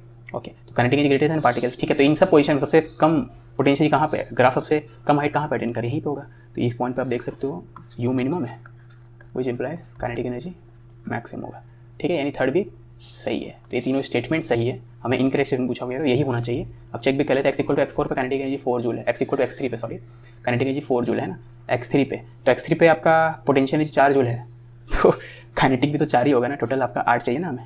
तो ये चारों स्टेटमेंट ही ट्रू है, गलत कोई नहीं है यहाँ पे। तो इनकरेक्ट क्यों बोला गया था, फिर से चेक कर लेते हैं कहीं हम लोग कोई गलती तो नहीं कर। x ग्रेटर देन x4 के लिए kinetic energy constant throughout the region, x greater than x4 के लिए तो ग्राफ अगर कांस्टेंट है तो kinetic energy constant, graph constant मतलब potential energy constant, potential constant मतलब काइनेटिक एनर्जी कांस्टेंट रहेगा। तो चलो स्टेटमेंट 1 तो ट्रू है। x लेस देन x1 के लिए काइनेटिक एनर्जी स्मॉलेस्ट, तो x लेस देन x1 वाला रीजन ये वाला रीजन है, यहाँ पे पोटेंशियल एनर्जी 8 जूल के बराबर है, ठीक है। और टोटल एनर्जी भी 8 जूल ही है, तो काइनेटिक एनर्जी 0 जूल के बराबर होगी, और 0 जूल से कम काइनेटिक एनर्जी हो नहीं सकता, है ना। तो ये स्टेटमेंट भी ट्रू है। x इक्वल टू x2 पे kinetic energy maximum, x equal to x2 पे पोटेंशियल एनर्जी मिनिमम है तो काइनेटिक एनर्जी मैक्सिमम होगा, सही है। और x इक्वल टू x3 के लिए काइनेटिक एनर्जी 4 जूल है, x इक्वल टू x3 के लिए पोटेंशियल एनर्जी 4 है, टोटल 8। चारों स्टेटमेंट ही ट्रू है, कोई भी स्टेटमेंट इनकरेक्ट यहाँ पे नहीं है, ठीक है। तो यहाँ पे चारों ऑप्शन तो गलत है, लेकिन अगर हम लोग मान ले कि ये क्वेश्चन बोनस नहीं हुआ और हम लोग को एक ऑप्शन चूज़ करना है, ठीक है तो टेक्निकली स्पीकिंग चारों के चारों गलत है, लेकिन अगर मुझे एक चूज़ करना होगा तो हम लोग सेकंड को चूज़ करेंगे। यहाँ पे कारण ये है कि सेकंड में अगर आप ध्यान से पढ़ोगे तो सेकंड में क्या लिखा गया है काइनेटिक एनर्जी याद रखना हम लोग का स्मॉलेस्ट है क्योंकि जीरो से छोटा काइनेटिक एनर्जी हो नहीं सकता। लेकिन ये भी लिख दिया कि particle is moving at slowest speed. अब मैथमेटिकली स्पीकिंग ये भी सही है, कुछ चीज़ अगर रेस्ट पे है तो हम लोग ये बोल सकते हैं कि it is moving with lowest speed. Lowest speed क्या पॉसिबल है? जीरो। समझ में आ रही बात, ठीक है ना। तो भले डे टू डे लाइफ में ये बोलना हम लोग गलत लगता है, जैसे आपके मान लो बैंक अकाउंट में पैसे नहीं है तो आप बोलेंगे नहीं मेरे पास तो पैसे है, मैं पूछूंगा कितना, तो आप बोलोगे जीरो। तो technically mathematically you are right, लेकिन real day to day life में हम लोग वैसे नहीं बोलते। अगर नहीं है तो हम लोग बोलते पैसे नहीं है, ये नहीं बोलते मेरे पास पैसे है, और जब पूछेंगे कितना तो बोलेंगे 0 रुपये है या 0 पैसे, ठीक है। ऑल तो वो भी सही है मैथमेटिकली स्पीकिंग, लेकिन यहाँ पर अगर इन चारों में से एक चीज़ चुनना रहे तो डे टू डे लाइफ के लैंग्वेज के हिसाब से ये गलत है, क्योंकि अगर पार्टिकल रेस्ट में तो how can it be moving, ठीक है। ऑल दो आप बोल सकते हो it is moving with zero velocity, मतलब वो रेस्ट पे है, दोनों सही है। लेकिन अगर इन चारों में से एक चुनना रहेगा तो मैं सेकंड को चुनूंगा, ऑल दो मैथमेटिकली स्पीकिंग सेकंड भी सही है, ठीक है ना। पार्टिकल स्लोएस्ट स्पीड से मूव कर रहा है मतलब वो रेस्ट पे, ठीक है।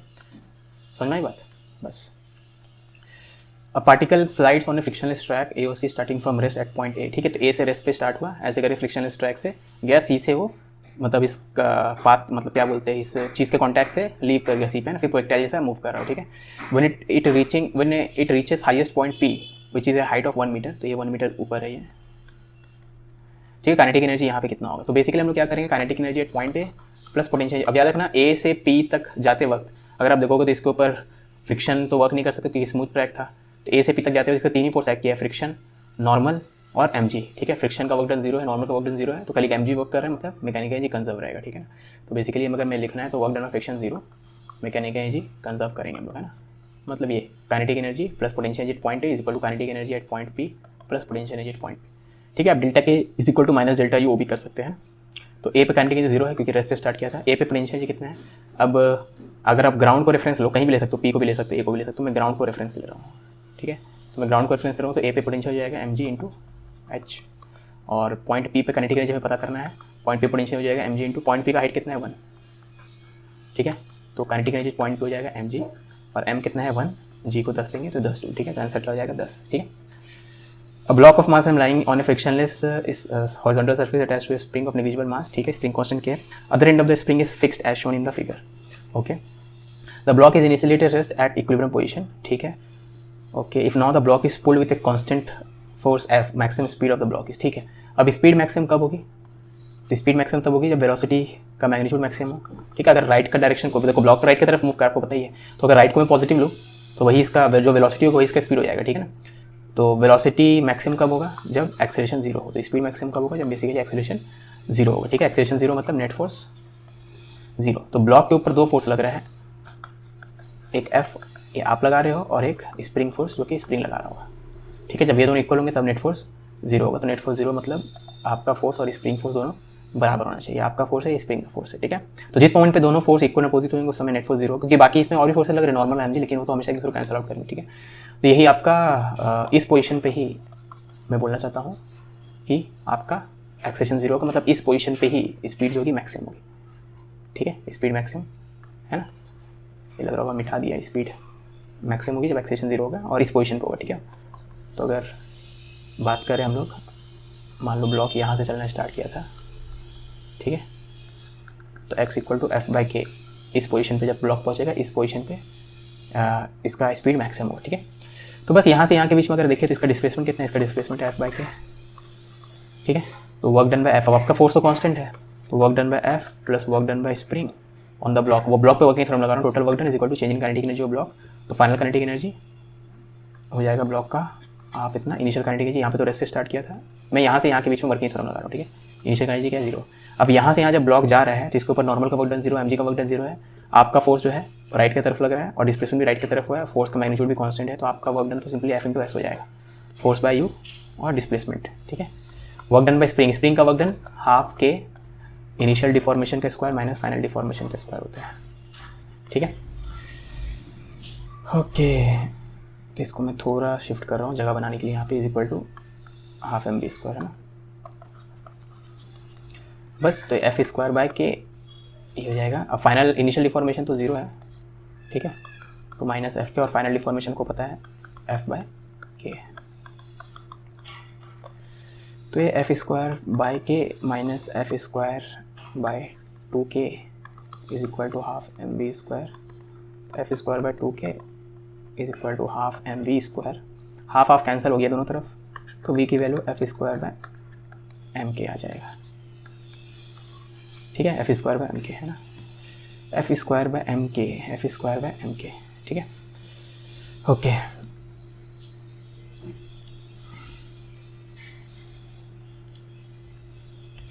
As per the given figure 2 blocks each of mass 250 grams are connected to a spring और स्प्रिंग क्वेश्चन इतना ही, both are given a velocity in opposite direction then maximum. अब इस क्वेश्चन में कुछ बदल गया है तो हम लोग मान लेंगे कि इनिशियली स्प्रिंग अपने नेचुरल स्टेट में, जब तक स्प्रिंग का इनिशियल स्टेट में पता नहीं क्वेश्चन इनकम्प्लीट रहेगा, तो कुछ बोला नहीं गया तो हम लोग मान लेते हैं इनिशियली स्प्रिंग के अपने नेचुरल लेंथ पे, ठीक है। तो इनिशियली स्प्रिंग अपने नेचुरल लेंथ में है, तो इनिशियली मैं दोनों मतलब पूरा सिचुएशन को ड्रॉ करूँ, यही मेरा सिस्टम, इसको मैं सिस्टम दे रहा हूँ, ठीक है।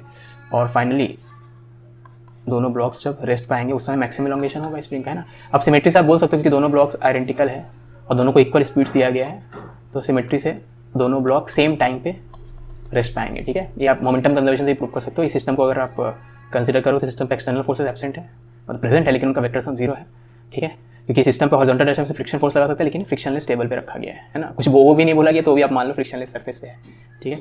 तो ग्रेविटी का वर्क डन, नॉर्मल का वर्क डन, फ्रिक्शन का सबका work done 0, mechanical energy system conserve है। खाली आप बेसिकली बोलना चाहते हो खाली स्प्रिंग वर्क कर रहा है यहाँ पे, ठीक है। स्प्रिंग आपका कंजर्वेटिव फोर्स है, तो पोटेंशियल सिस्टम का, सॉरी मैं क्या बोलना चाहता हूँ, सॉरी मैं तो एनर्जी मैकेनिकल एनर्जी कंजर्वेशन में आ गया, उसमें आएंगे, लेकिन पहले मोमेंटम कंजर्वेशन कर रहे हैं, ठीक है। तो पहले तो एफ एक्सटर्नल एब्सेंट है तो मोमेंटम कंजर्व है, यहाँ पे मोमेंटम 0 है तो यहाँ पे मोमेंटम 0 होना पड़ेगा, तो यानी एक ब्लॉक जब रेस्ट पे होगा उसमें दूसरा भी रेस्ट पाएगा, अदरवाइज एक का 0 हो गया दूसरे का 0 नहीं हुआ तो सिस्टम का भी 0 नहीं रहेगा, ठीक है। तो ये इनिशियल स्टेट है और ये फाइनल स्टेट में, इन दोनों के बीच में मैं मोमेंट क्या मैकेनिकल एनर्जी कंजर्वेशन करूँगा, ठीक है। तो यहाँ पे मैकेनिकल एनर्जी कितना है, यहाँ पे मैकेनिकल एनर्जी है हाफ एम यू स्क्वायर का डबल, ये इनिशियल मैकेनिकल एनर्जी, ठीक है। और अगर फाइनल मैकेनिकल एनर्जी देखें तो काइनेटिक तो 0 है, पोटेंशियल एनर्जी हाफ के एक्स स्क्वायर, मान लेते हैं डिफॉर्मेशन कितना एक्स का है, ठीक है। तो final mechanical energy equal to initial mechanical energy. तो आप देख सकते हो मैक्सिमम डिफॉर्मेशन हो गया है एम यू स्क्वायर बाय के का स्क्वायर रूट, ठीक है। अब वैल्यू पुट कर लेते हैं, एम का वैल्यू है 2.25 किलोग्राम और के का वैल्यू है 2, एम 0.25, ठीक है। सॉरी इनिशियल वेलोसिटी वी दिया हुआ है ना, ओके वी दिया हुआ है तो मैं यहाँ यू लिख दिया हूँ, तो एक्चुअली में वी है, उससे कोई इतना फ़र्क नहीं पड़ेगा लेकिन सब भी लिख देते हैं, ठीक है। तो बेसिकली यहाँ पे वी है हर जगह, ठीक है। तो m हो गया m बाई के इंटू डी, ठीक है। तो 25 अठे 200 आएगा ना, तो 2√2, तो v बाय 2√2 ऑप्शन है, ठीक है। Particle experiences a variable force F, तो आपको एक फोर्स दिया गया, वेरिएबल से बोला गया कि जैसे पार्टिकल चलता रहेगा उसका एक्स और वाई कोऑर्डिनेट चेंज होता रहेगा तो फोर्स भी करेस्पॉन्डिंगली चेंज होता रहेगा, ठीक है। तो हम डिस्टेंस मीटर में, फोर्स न्यूटन में, अगर पार्टिकल मूव कर रहा है इस पोजीशन से इस पोजीशन के बीच में तो काइनेटिक एनर्जी कितने अमाउंट से चेंज होगा, ठीक है। तो हम लोग क्या करेंगे, अज्यूम कर लेंगे कि यही नेट एक्सटर्नल फोर्स पार्टिकल पे लग रहा है, तो टोटल वर्क डन में सिर्फ इसी फोर्स का वर्क डन हमें चूज करना है, ठीक है। तो यही टोटल वर्क डन का मतलब टोटल वर्क डन में बस इसी फोर्स का वर्क निकालना है, तो total work done is equal to changing kinetic energy, बस हम लोग वो करने वाले, ठीक है। तो आपसे पूछा काइनेटिक एनर्जी कितने अमाउंट से चेंज होगा, तो फ्रॉम वर्किंग थ्योरम आपको पता है changing kinetic energy equal to total work done, और टोटल वर्क डन एक ही फोर्स दिया हुआ है तो क्वेश्चन में अज्यूम कर लेंगे यही फोर्स ही टोटल फोर्स है, ठीक है। ओके, तो इस फोर्स का वर्क डन निकालना है बेसिकली हमें, ठीक है। तो एफ डॉट डिस्प्लेसमेंट, अब एक्स वाई प्लेन में डिस्प्लेसमेंट हो रहा है तो एफ एक्स फोर्स को तो आप आई और जे में तोड़ दो, ठीक है, और डिस्प्लेसमेंट को भी आई में और जे में तोड़ दो। डिस्प्लेसमेंट का आई कंपोनेंट जिसको डी एक्स बोलते हैं तो ऐसे लिखते हैं, मान लो जो डिस्प्लेसमेंट वेक्टर है स्मॉल डिस्प्लेसमेंट उसका एक्स कंपोनेंट डी एक्स है, वाई कंपोनेंट डी वाई, ठीक है। तो बेसिकली आप देखोगे तो एफ एक्स डी एक्स और एफ वाई डी वाई आएगा। तो जब भी आपको वेक्टर फॉर्म में फोर्स दिया गया है तो आप ये कर देना, तीनों कंपोनेंट दिया आई जे के तो एक एफ जेड डी जेड वाला टर्म भी डाल देना, ठीक है। अब एक्स जो है चेंज हो रहा है फ्रॉम 1 to 2 और वाई जो चेंज हो रहा है इनिशियल वाई कितना है 2 है, फाइनल वाई कितना है 3 है, ठीक है। तो एफ एक्स का वैल्यू फोर्स अलॉन्ग कितना है 4x dx और F Y force along Y कितना है 3y स्क्वायर, ठीक है। तो 4 को कॉमन ले लेंगे एक्स स्क्वायर बाय 2 ये आ जाएगा इंटीग्रेशन के बाद, और यहाँ पे 3 कॉमन ले लेंगे वाई क्यूब बाई 3, ठीक है। तो 4 में से 1 गया 3 तो 6 और यहाँ 3 3 कट गया, 3 3 होते 27, 27 में से 8 गया, कितना होता 19 ना, 19 8 27, तो 25 जूल आया, ठीक है। कैलकुलेशन एरर हो सकता है मेरा, कोई गारंटी नहीं, लेकिन कॉन्सेप्ट का गारंटी है कि सही है, ठीक है। A stone tied to a string, तो हाँ ठीक है स्टोन दिख रहा है ना, हाँ। A stone tied to a string of length L is whirled in a vertical circle with the other end of the string at the centre, okay. At a certain instant of time the stone is at it lowest position, तो stone अपने lowest position पे है, the stone lowest पे है, speed u, the magnitude of changing velocity as it reaches position with the string is horizontal, तो यहाँ से जब ये हॉरिजॉन्टल पोजीशन में पहुँचेगा, ठीक है, तो इसका वेलोसिटी क्या होगा, फिर से मैकेनिकल एनर्जी कंजर्वेशन लगा के तो यहाँ से आपको पता है फाइनल वेलोसिटी हो जाएगा इनिशियल वेलोसिटी माइनस 2gh, है ना, मैकेनिकल एनर्जी कंजर्वेशन से आ जाएगा, ठीक है। तो यहाँ पे वेलोसिटी आपको पता है, आपको बोला गया है change in magnitude of velocity, change the magnitude of change in velocity, sorry दोनों में फर्क है ना, change in magnitude of velocity अलग होता है और magnitude of change in velocity अलग होता है। तो magnitude of change in velocity मतलब कि पहले आप चेंज इन वेलोसिटी निकालो और फिर उसका मैग्नीट्यूड निकालो, है ना। तो अगर चेंज इन वेलोसिटी पूछा जाए यहाँ से यहाँ के बीच में, तो final velocity which is v upward minus initial velocity, ठीक है। तो final velocity v j cap, upward को अगर j कैप बोलते हैं, minus initial velocity u i cap, ठीक है ना। और ये तो मैग्नीट्यूड में आपको दिखा ही है।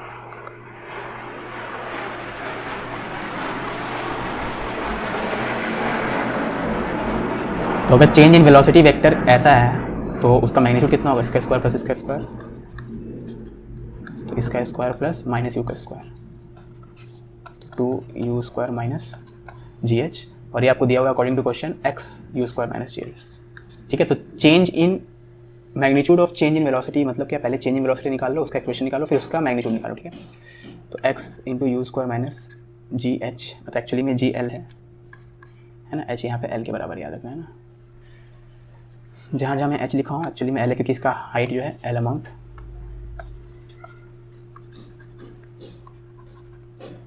से चेंज हुआ है, ठीक है। तो x का वैल्यू क्या हो जाएगा, 2 हो जाएगा। Bullet of mass 200 gram having initial kinetic energy 90 joule is shot inside a long swimming pool as shown, if kinetic energy reduces to 40 joule in within 1 second, minimum length of the pool. अब सच बोले तो ये question incomplete है, तो इसमें हम लोग असम्पशन करेंगे कि बुलेट के ऊपर जो बुलेट का स्लोइंग डाउन हो रहा है, दैट स्लोइंग डाउन के कारण जो फोर्स रिस्पॉन्सिबल होगा, बेसिकली जो फोर्स रिस्पॉन्सिबल होगा उसको विस्कस फोर्स बोलते हैं ना, लिक्विड जो लगा रहा होगा, फ्लूइड जो लगा रहा होगा। लेकिन विस्कस फोर्स होता है वो यूजुअली स्पीड पे डिपेंडेंट होता है, ठीक है। लेकिन अगर वो अज्यूम करें यहाँ पे, तो स्पीड पे कैसे डिपेंडेंस है, स्पीड के प्रोपोर्शनल, स्पीड के स्क्वायर के प्रोपोर्शनल है या किसी और पावर प्रोपोर्शनल, वो सब पता नहीं है हमें, और क्वेश्चन में जितनी इन्फॉर्मेशन दिया हम पता कर भी नहीं सकते, ठीक है। तो मैं अज्यूम कर लूँगा कि यहाँ पे जो बुलेट के ऊपर रेजिस्टिव फोर्स लग रहा है दैट इज कॉन्स्टेंट, तो अज्यूमिंग, तो विदाउट वो अज्यूम किए क्वेश्चन नहीं बना सकते, अज्यूमिंग एफ रेजिस्टिंग, जो भी रेजिस्टिव फोर्स लग रहा है बुलेट में इज कॉन्स्टेंट, ठीक है। तो अगर एफ रेजिस्टिव कांस्टेंट है तो डिक्सेलेरेशन भी कांस्टेंट होगा ना। तो बेसिकली आप देखोगे तो 1 सेकंड में इसका काइनेटिक एनर्जी 90 जूल से घट के 40 जूल हो गया। अब काइनेटिक एनर्जी क्या होता है, हाफ एम वी स्क्वायर, ठीक है। तो काइनेटिक एनर्जी हाफ एम, मास तो कितना है, तो इनिशियल स्पीड आप देखोगे, इनिशियल काइनेटिक एनर्जी कितना 90 है, तो इनिशियल स्पीड हो जाएगा 30 metre per second. Similarly final speed देखोगे आप 1 सेकंड के बाद, भले स्टेप को मैं फाइनल बोल रहा हूँ, ठीक है। तो फाइनल स्पीड हो गया 20, तो मतलब u से v 30 से 20 होने में कितना टाइम लगा है, 1 सेकेंड लगा है। तो 30 से चल रहा है, 30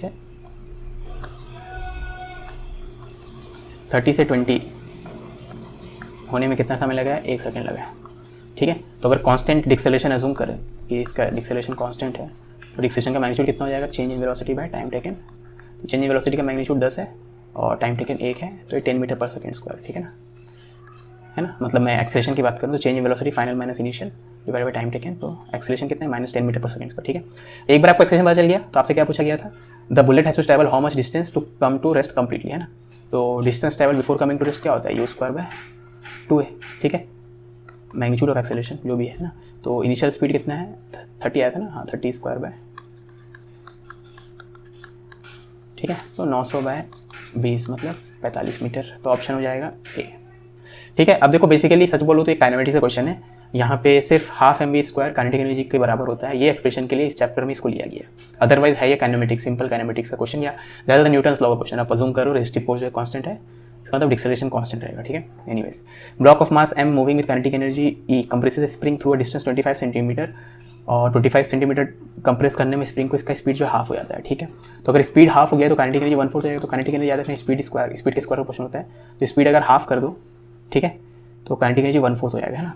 तो अगर स्पीड को आप हाफ कर दो तो काइनेटिक एनर्जी 1/4 हो जाएगा, ठीक है। ओके, तो काइनेटिक एनर्जी क्योंकि स्पीड के स्क्वायर प्रोपोर्शनल है, तो काइनेटिक एनर्जी 1/4 हो जाएगा अगर स्पीड जो है आप हाफ कर दोगे तो, ठीक है।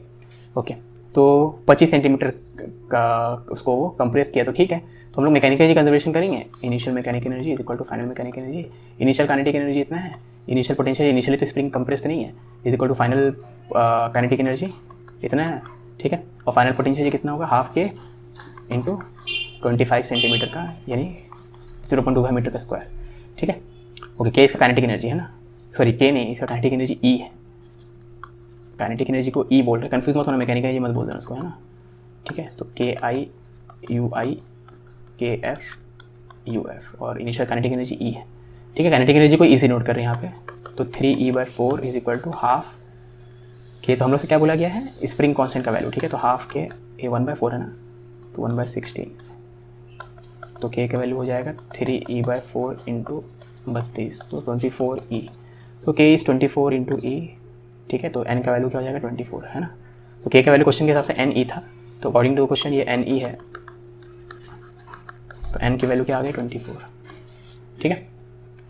Sand is being drop from a stationary dropper at a rate of 0.5 kilogram per second on a conveyor belt moving with velocity of 5 metre per second, तो power needed to keep the belt moving with the same velocity, तो अगर belt जो है same velocity से move कर रहा है, ठीक है, तो हम लोग बोल देंगे बेल्ट का वेलोसिटी में कोई चेंज नहीं है, तो एक्सेलरेशन 0 है, ठीक है। डेल्टा V 0 मतलब एक्सेलरेशन 0 है ना, तो अगर एक्सेलरेशन 0 है मतलब नेट फोर्स 0 है बेल्ट पे, ठीक है। तो बेल्ट पे नेट फोर्स हम लोग को 0 रखना है, ठीक है ना। अब बेल्ट पे 2 ही फोर्स लग रहा होगा, ठीक है ना, एक तो जो मशीन प्रोवाइड कर रहा होगा जिसके कारण बेल्ट जो है, भले बेल्ट पे सैंड गिरते जा रहा, यानी बेल्ट पे जो टोटल वजन है वो बढ़ता जा रहा है, लेकिन तब भी बेल्ट सेम स्पीड से चल पा रहा है। इसका मतलब क्या है, बेल्ट के ऊपर कहीं ना कहीं से तो कोई एनर्जी मिल रहा होगा ना कोई फोर्स लग रहा होगा, तो वो कौन प्रोवाइड कर रहा है, मशीन, ठीक है ना।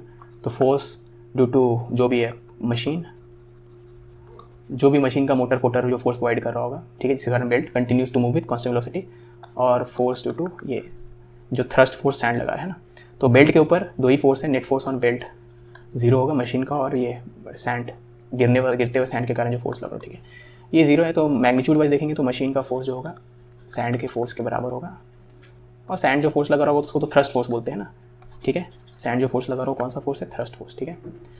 तो इसको यहीं पे लिख देता हूँ मैं, थ्रस्ट है ना।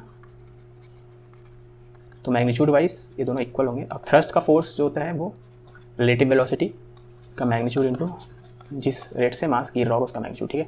तो रिलेटिव वेलोसिटी कितना है, याद रखना, सैंड तो रुका हुआ है इनिशियली, ठीक है, और सैंड इतना कम मास का है कि हम लोग मान सकते हैं कि जैसे वो बेल्ट पे गिर रहा है, सैंड का मास जस्ट गिरने से पहले 0 है, और जस्ट गिरने के बाद बेल्ट के वेलोसिटी के बराबर हो जाए, which is 5 metre per second, ठीक है। या उतना नहीं सोचना है, आप सिंपली सोचो कि सैंड जो है बेल्ट में गिरने से पहले 0 रेस्ट पे है, ठीक है, तो और बेल्ट खुद 5 मीटर पर सेकेंड मूव कर रहा है, तो रिलेटिव वेलोसिटी इनके लिए मैग्नीट्यूड वाइज कितना हो जाएगा 5, ठीक है, 5 - 0 है ना, और dm/dt कितना है 0.5, ठीक है। तो फोर्स बाय मशीन तो हो जाएगा 2.5 न्यूटन। मशीन इतना फोर्स लगा रहा है तो उसका पावर ऑफ मशीन हो जाएगा फोर्स मशीन इंटू v, ठीक है। तो मशीन इतना न्यूटन फोर्स लगा रहा है, और वेलोसिटी यहाँ पे मान लेंगे कि 5 ही है ना, तो 125 मतलब d, ठीक है। A body of mass 0.5 kilogram travels on a straight line path with velocity 3x² + 4 metre per second, तो वेलोसिटी फंक्शन पोजीशन दे दिया, नेट वर्क डन, ठीक है। तो net work done is equal to change in kinetic energy, net work done equal to change in kinetic energy, ठीक है। अब v आपको खुद x का फंक्शन दिया है, ठीक है, तो x का वैल्यू दिया 1, हाँ, तो चेंज इन काइनेटिक मतलब क्या, final kinetic energy minus initial kinetic energy, ठीक है। तो फाइनली कहाँ पे x = 2 पे है, तो फाइनली काइनेटिक एनर्जी मतलब x = 2 का जो काइनेटिक एनर्जी होगा x = 2 पे, और इनिशियल काइनेटिक एनर्जी मतलब x = 0 पे, समझ में आई बात, ठीक है ना। फाइनल काइनेटिक एनर्जी अब यहाँ पे जो फाइनल और इनिशियल दिया हुआ है पोजीशन के टर्म में दिया है, तो फाइनल पोजीशन 2 है, ठीक है। तो x = 2 पे जो भी वेलोसिटी होगा उसका स्क्वायर, वैसे इनिशियल पोजीशन x = 0 तो वहाँ पे जो भी वेलोसिटी होगा उसका स्क्वायर है ना। तो मास तो कॉमन है, कॉमन ले लो, ठीक है। वेलोसिटी एट x = 2, x = 2 पे वेलोसिटी कितना होगा, यहाँ पुट कर दो, तो 3 × 2², ठीक है। और x = 0 पे वेलोसिटी कितना होगा, x = 2 पे वेलोसिटी होगा 3 × 2² + 4 लिखना भूल गया मैं, ठीक है। और x = 0 पे वेलोसिटी होगा, x को 0 यहाँ पुट करेंगे तो m का वैल्यू 0.5 है, तो 1/4 हो गया, 2 दूनी 4 दिया 12, 12 × 4 16 कितना हो 40 ना, 240 60, तो आंसर क्या आ जाएगा 60 जूल, ठीक है। तो ये बहुत आसान क्वेश्चन है।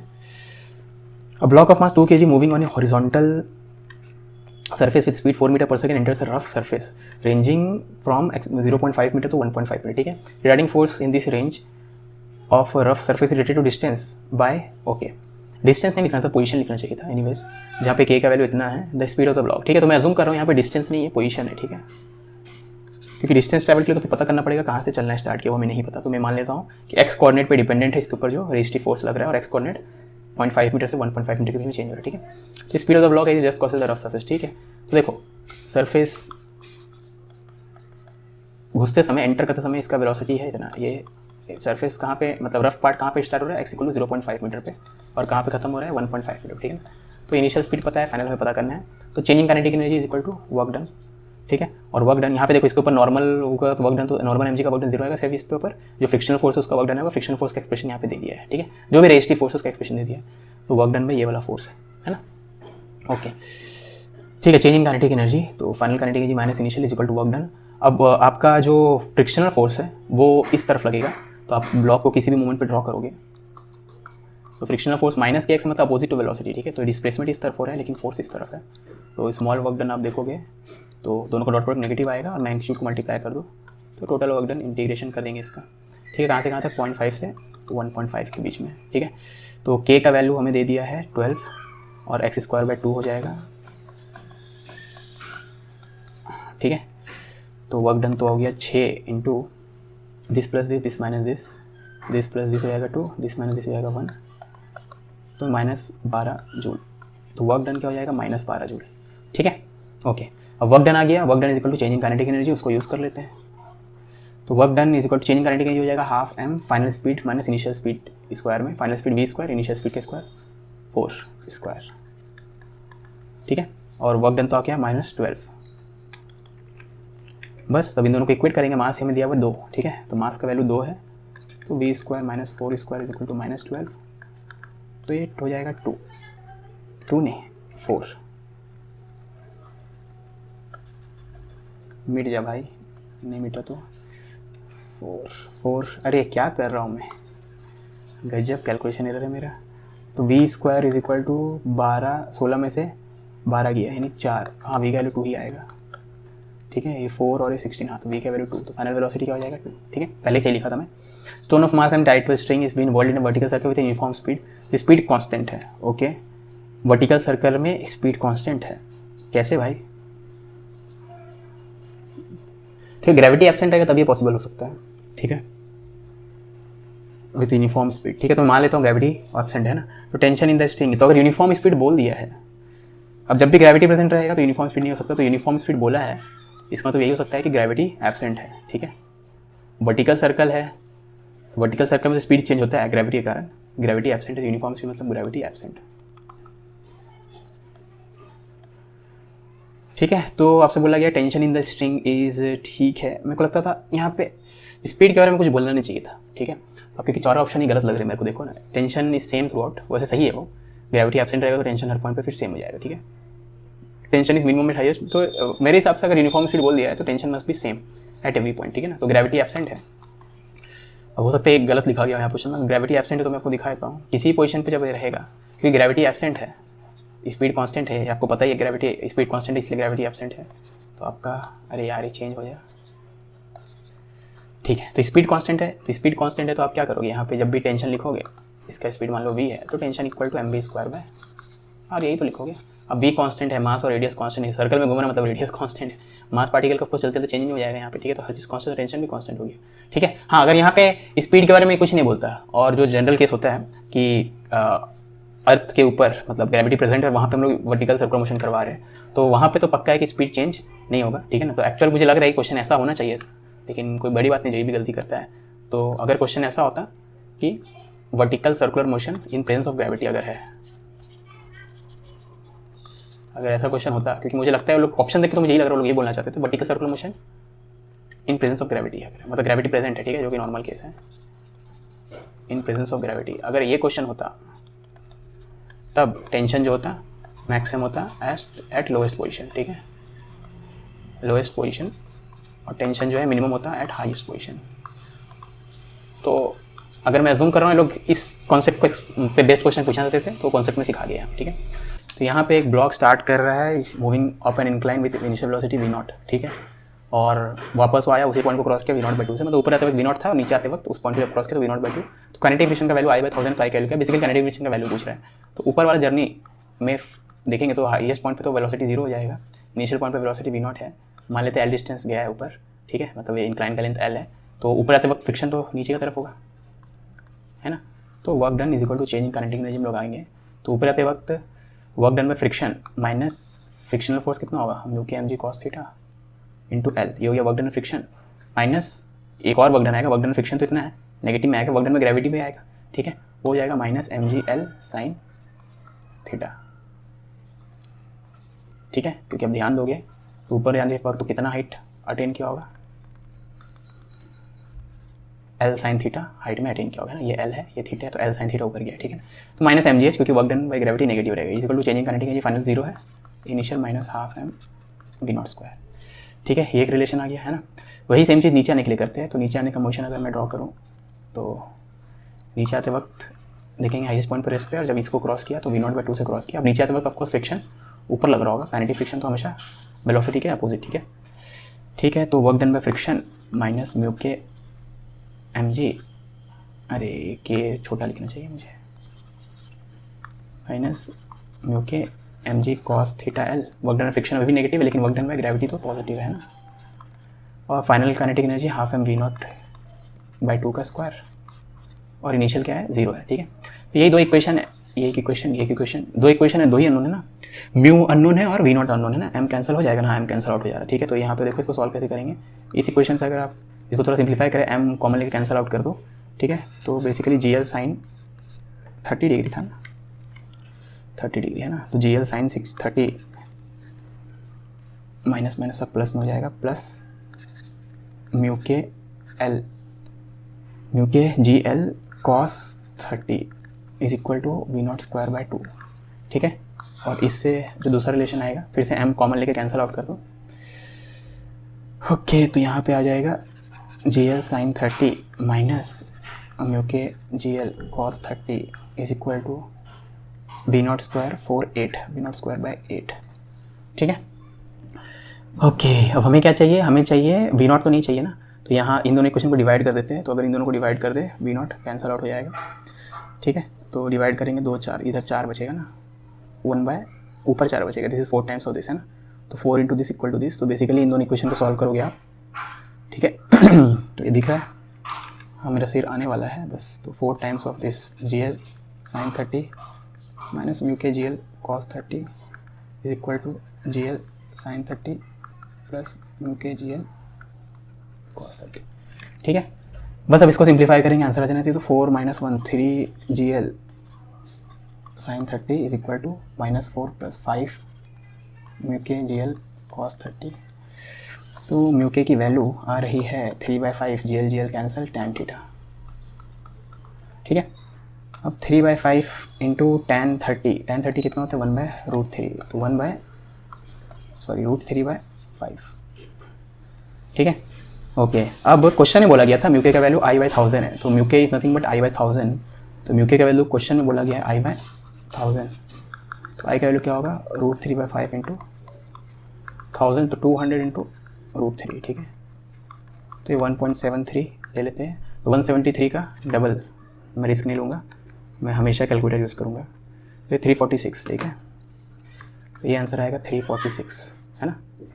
आई का वैल्यू 346 आना चाहिए, हो सकता है मेरा कैलकुलेशन एरर हो लेकिन कॉन्सेप्ट सही है, ठीक है। आगे आते हैं, an engine is attach to a wagon through a shock observer of length 1.5 metre, the system with a total mass of 40,000 kg is moving the speed, basically 40,000 kg को इंजन का मदद से मूव किया जा रहा है विद स्पीड ऑफ 72 km/h, इसको 5/80 से मल्टीप्लाई करेंगे तो 20 मीटर पर सेकंड, ठीक है, this is nothing but 20 metre per second. तो ब्रेक अप्लाई किया गया to bring it to rest, तो इनिशियल वेलोसिटी 20 है, फाइनल 0 हो गया। In this process the spring gets compressed by इतना, ठीक है, ठीक है। तो अगर इसको मॉडल करना है तो स्प्रिंग ब्लॉक सिस्टम मान लो, इनिशियली ब्लॉक जो है इतने से चल रहा है, ठीक है, और ब्लॉक को हम लोग डिस्टिलेट किए तो ब्लॉक स्लो डाउन हो गया लेकिन स्प्रिंग कंप्रेस हो गया, है ना, okay. If 90% of the energy of the wagon is lost to friction, ठीक है, तो स्प्रिंग कांस्टेंट कितना होगा, ठीक है, ओके। तो 90% जो है वो एनर्जी चला गया फ्रिक्शन में, है ना। तो बेसिकली हम लोग यहाँ पे देखो वर्किंग थ्योरम लगाएंगे, ठीक है। तो फ्रिक्शन भी वर्क कर रहा है, यहाँ पे क्वेश्चन ने बोल दिया है, स्प्रिंग फोर्स भी वर्क कर रहा है, मतलब स्प्रिंग फोर्स भी वेलोसिटी घटाना चाह रहा है, फ्रिक्शन भी वेलोसिटी घटाना चाह रहा है, ठीक है ना, और टोटल जो वेलोसिटी घट गया है वो 20 से घट के 0 हो गया ना। तो बेसिकली बोलना चाहता हूँ work done by friction plus work done by ये spring is equal to change in kinetic energy, ठीक है।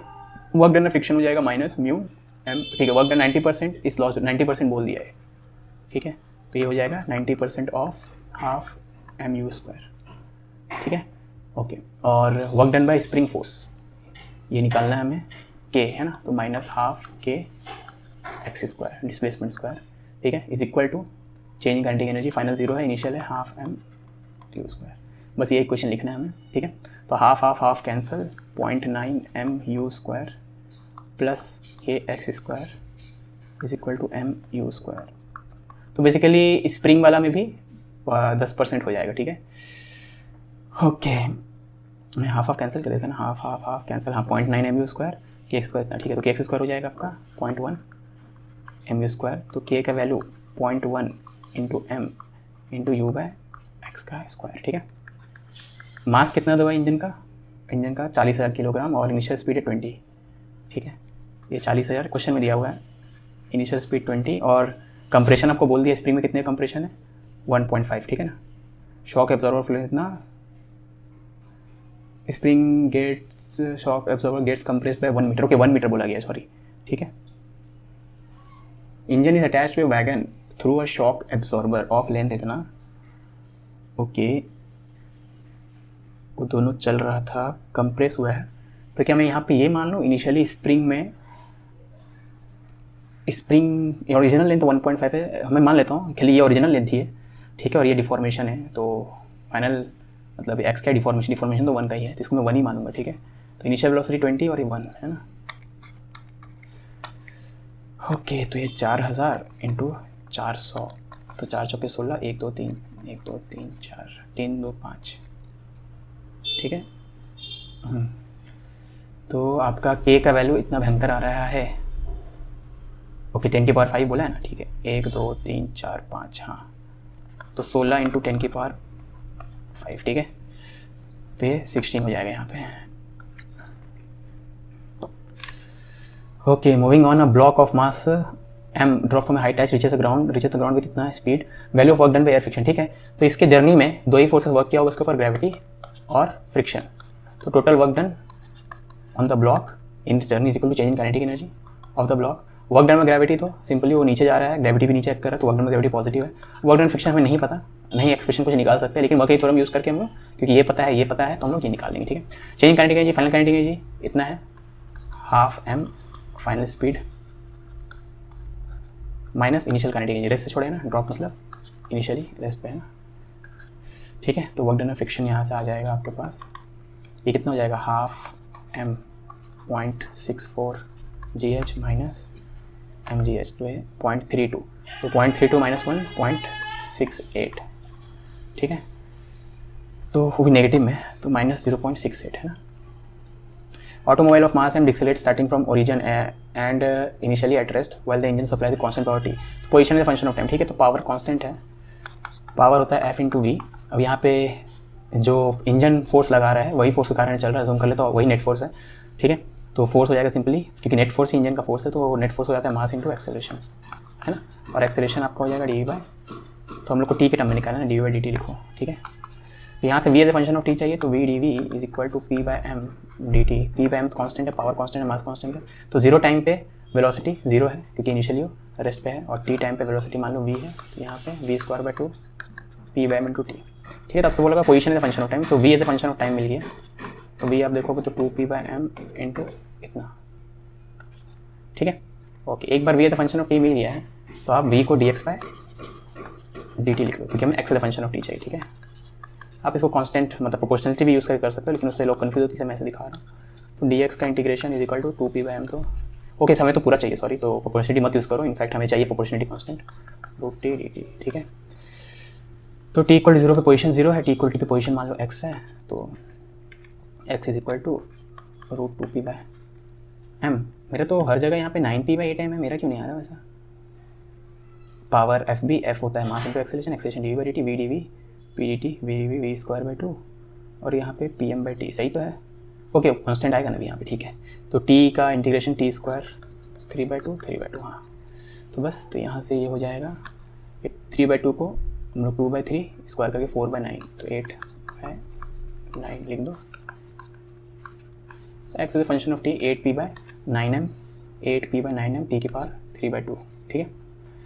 Particle moving on a circle of radius r under the action of a constant force F is equal to α r², ठीक है, which is directed toward centre. तो centimetre force आपको दे दिया है, centimetre force है α r², ठीक है। Okay, total mechanical energy of the particle is, ठीक है। याद रखना आपको क्वेश्चन में सेंटीमीटर फोर्स दे दिया है, तो सेंटीमीटर फोर्स क्या होता है हाफ mv², मतलब mv² बाय r, ठीक है। तो यहाँ से आप हाफ mv² का वैल्यू अगर लिखोगे तो हाफ mv² कितना हो जाएगा, अल्फ़ा r³/3, ठीक है। तो आपको काइनेटिक एनर्जी मिल गया। तो काइनेटिक एनर्जी अल्फ़ा r³/2 है। आपसे बोला गया टोटल एनर्जी निकालने, ठीक है। ओके, अब टोटल एनर्जी में kinetic plus total mechanical energy में काइनेटिक प्लस पोटेंशियल होगा। तो काइनेटिक एनर्जी का एक्सप्रेशन तो मिल गया है, पोटेंशियल एनर्जी का लिखना पड़ेगा, ठीक है ना। अब पोटेंशियल एनर्जी का एक्सप्रेशन लिखने के लिए अब देखो आपको बोल दिया कि r=0 पे पोटेंशियल 0 लो। तो एक पोजीशन पता है जहाँ पे पोटेंशियल 0 है ना, ठीक है। अब कोई और पोजीशन तक पार्टिकल अगर जा रहा है मतलब r=0 से लेकर r तक अगर पार्टिकल को हम लोग डिस्प्लेस कर रहे हैं तो ठीक है ना, पार्टिकल यहाँ से यहाँ तक जा रहा है। अब किसी भी मोमेंट पे देखेंगे तो डिस्प्लेसमेंट राइट की तरफ है, तो dr बोल देते हैं ना, लेकिन फोर्स तो सेंटर की तरफ होगा क्योंकि फोर्स जो है आपका ये सेंटर की तरफ है ना, ठीक है। तो work done by this force आप देखोगे तो नेगेटिव, ठीक है। ओके, अब फोर्स जो सेंटीमीटर फोर्स उसका मैग्नीट्यूड कितना है, अल्फ़ा r² है ना, तो अल्फ़ा r²। तो स्मॉल वर्क डन इतना है। अभी एक्चुअली वर्क कौन सा है, कंजर्वेटिव फोर्स का वर्क डन है, ठीक है। और work done by conservative force, negative work done bye potential. ये चलो इसको भूल जाओ अभी के लिए, कन्फ्यूजन होगा आपको। वर्क डन बाय निकाल लेते हैं वाला फोर्स है ना, स्मॉल वर्क डन मिल गया, ठीक है। तो टोटल वर्क डन निकालने के लिए माइनस अल्फ़ा r² dr का इंटीग्रेशन करेंगे 0 से, इनिशियली 0 पे फाइनली r पे है ना। आप इनिशियल फाइनल कुछ भी ले सकते हो, मैं 0 से r तक ले रहा हूँ, आप r से 0 तक ले लो, कुछ भी ले लो, ठीक है। बेसिकली हम लोग को वैसा तो पोजीशन लेना है जहाँ पे पोटेंशियल पता हो, ठीक है ना, मतलब एटलीस्ट एक में पता हो फिर दूसरे का निकल जाएगा। तो इस पॉइंट पे पोटेंशियल 0 है और इस पॉइंट पे पोटेंशियल हम लोग निकालना चाहते हैं, ठीक है।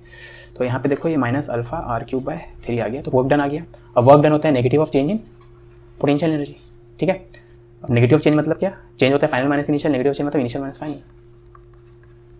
ठीक है। तो मैं कहाँ से कहाँ तक का मोशन देख रहा हूँ, मैं r=0 से लेके r=r का, ये मैं इनिशियल मान रहा हूँ और ये फाइनल मान रहा हूँ, है ना। आप उल्टा करते तो फिर उल्टा हो जाता, मतलब कोई गलत नहीं आता, आपका भी सही आएगा। मैं इसको इनिशियल बोल रहा हूँ, इसको फाइनल बोल रहा हूँ, ठीक है। तो इनिशियल पे कितना पोटेंशियल 0, फाइनल पे कितना है u है, ठीक है।